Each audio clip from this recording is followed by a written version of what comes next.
Hey y'all, let's get ready to have some fun with ribbon. And this time we are going to be rocking out the pink and the yellow and screaming lots of color in this design. So I'm using both 1.5-inch ribbons, and we do have these on Keleas.com. So let us know if you need the link. We'll be happy to share that with you. Today we're going to make what's called a funky bow. And on a funky bow, the tails go up and they go down. So I'm going to grab my scissors here and start with an 8-inch tail popping up. And then I'm going to hold that in the center and start to make my loops. These are going to be at 6 inches. And I am going to make 3 of these at 6. And really get this bow popping. 6, and here comes another one at 6 inches. Twist in that middle.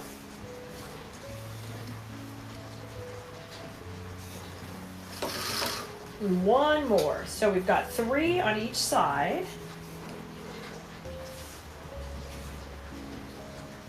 And I've got one tail up and one tail going down right here, okay? And I like my tails at about 8 inches. All right, now we're gonna bring in our next layer in this bow, and that's gonna be yellow. It's coming in next. So I'm gonna work opposite.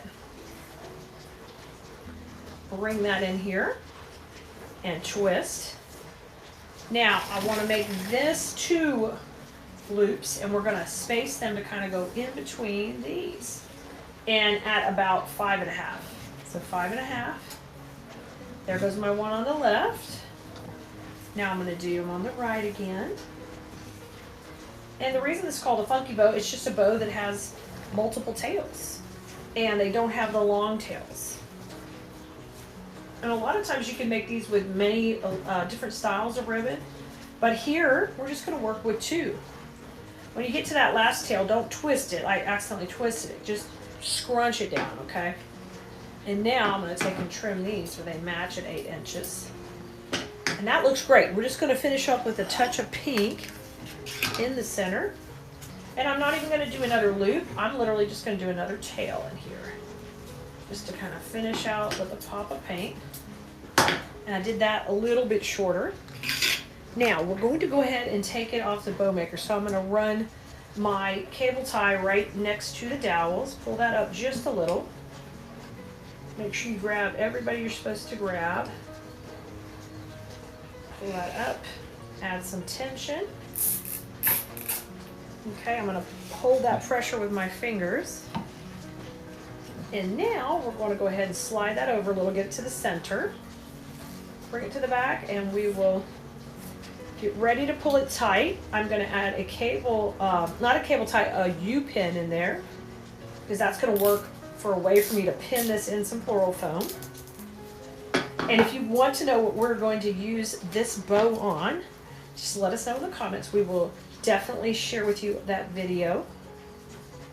That's the funnest part of all this, see where we're using them. Now I want you to make sure those tails are working opposite. See, this pink is opposite that pink.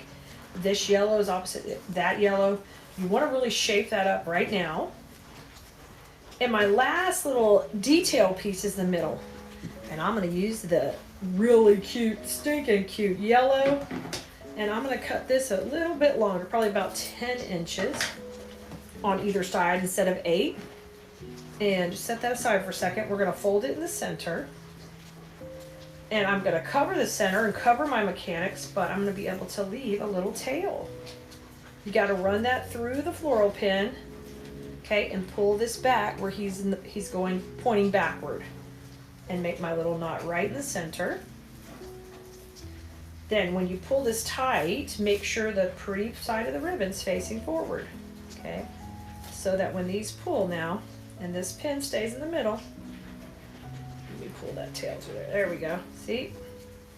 Now these can pop up and down in your bow, but you've covered your green cable tie in the middle, and it's looking really polished and finished. All right, I can't wait to show you how we use this bow in our next project. I think you're gonna love it. So stay tuned for that video, or ask in the comments, and we'll be happy to share it with you.